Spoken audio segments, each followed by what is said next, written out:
Alien isn't just a sci-fi horror classic, it is the sci-fi horror classic.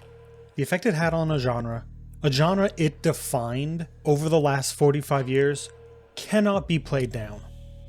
Both science fiction and horror would be very different had Alien not been made. Does Alien hold up is not really a question, because it does. Of course it does. The question is why it holds up so well. So we're going to answer that question. Let's do this.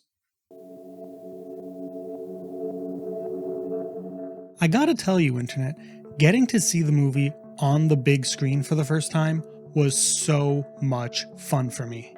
If you love this film and haven't gotten that experience yet, do it. It is honestly so perfect, and it's always how it was meant to be seen.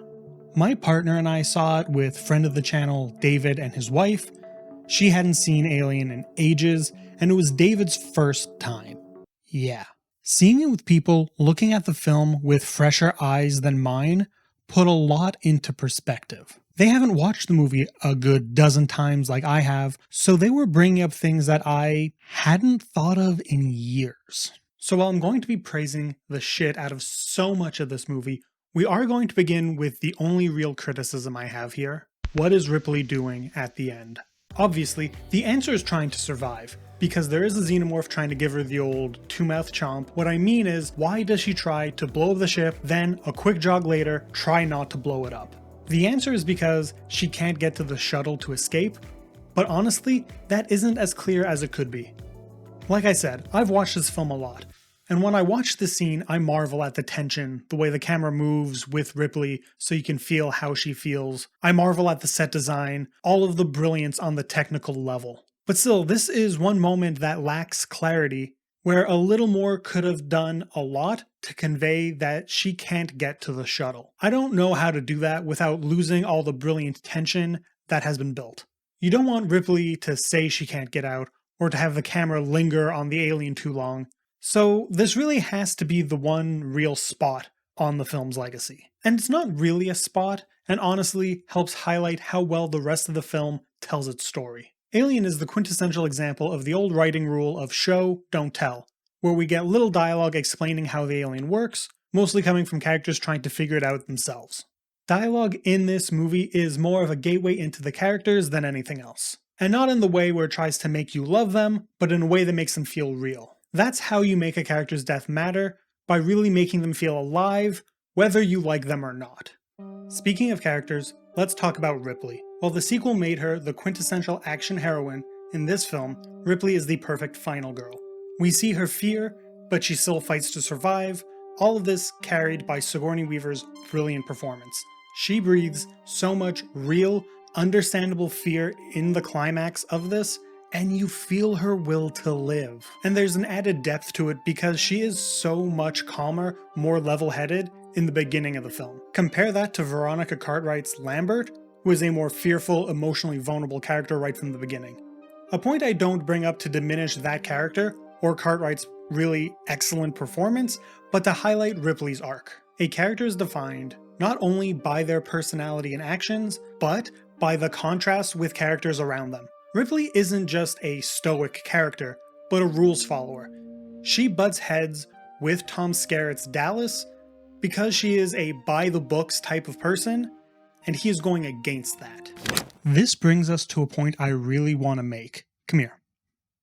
Alien is woke. And by that I mean woke in the way that grifters online use that as a catch-all term to condemn films and television that is led by a woman or people of color. Seriously, a lot of people who make that kind of content will wave the flag that movies now are too woke, but back then, in the day when we were all growing up, it was done right. So with that in mind, how does Alien handle their female lead? Ripley is a character who constantly questions the choices made by her male superior and is right every time. She then ends up being the only character to survive, doubling down on how much she was right. I do think that if this came out now, the vocal group would be up in arms. This woman is standing up to Tom Skerritt, he's just trying to do the right thing. That kind of stuff. And just to be clear, I think the reason why Ripley and Alien are immune to grifters is because not only is it a great film, but there is a deep nostalgia tied to the series. You won't get the people who you want to rally behind you in this to do that if it's something that they already love. And just to be clear, I'm not saying that female-led films are above criticism. I am specifically talking about the people who cry woke. Now we can get back to the film analysis. I want to talk about the brilliant sound design for a bit. Alien has great examples of different ways to build tension with sound. The first is a classic use of minimalism in the design.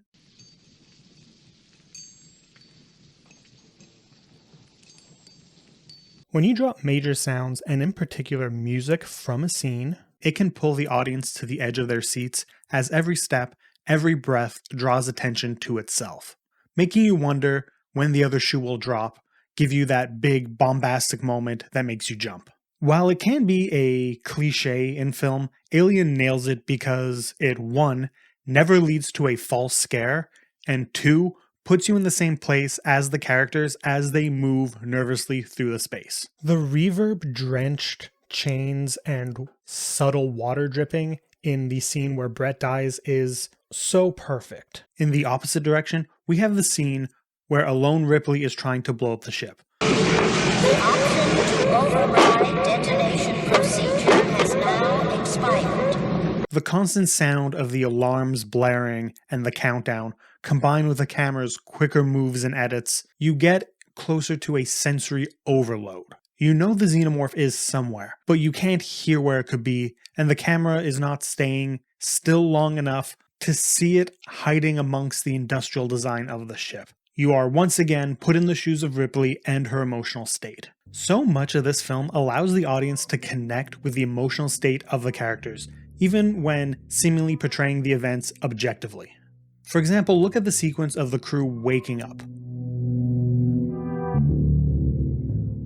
I find these crossfades between shots really distort the passage of time and simulate the groggy feeling of slowly waking up. You also get perspective shifts in editing when some of the crew leave the ship to check out the planet. The sound of winds is overwhelming on the planet, and they're exploring the unknown, so you're with them in this feeling of having no idea what danger they are in.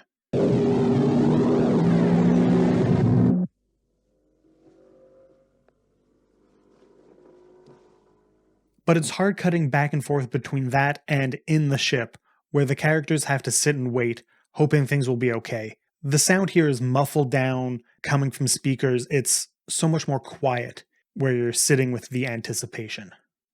There are so many great moments where the filmmaking brilliantly links the frustrations, curiosities, and awe of the characters to the audience. And again, I think it's worth saying that it accomplishes that even when the camera work feels like it's being objective instead of subjective.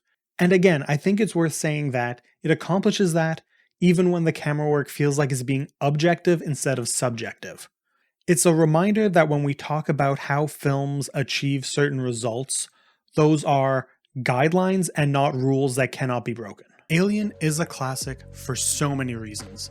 The amazing creature design by H.R. Giger, the visual effects and production design that feels so tactile and real, all brilliant work being done by a talented crew working on a shoestring budget. All the beautiful things we've praised for years. And all of this in service of having us connect to the characters in general, but to Ripley in specific, right down to her questioning Dallas on breaking protocols. We are on her side because even though Dallas is trying to save someone in his crew, we as viewers know that what he's doing will get them all killed. That's why the moment I mentioned at the beginning, where Ripley's actions aren't fully clear, doesn't matter. We don't need to know why she's trying to stop the ship's detonation, because we are so fully invested in her emotional state. Alien is a classic that any sci-fi horror film can learn from, not just for its visuals, for its tactility, but because it is a masterclass on the economics of storytelling in all of its elements.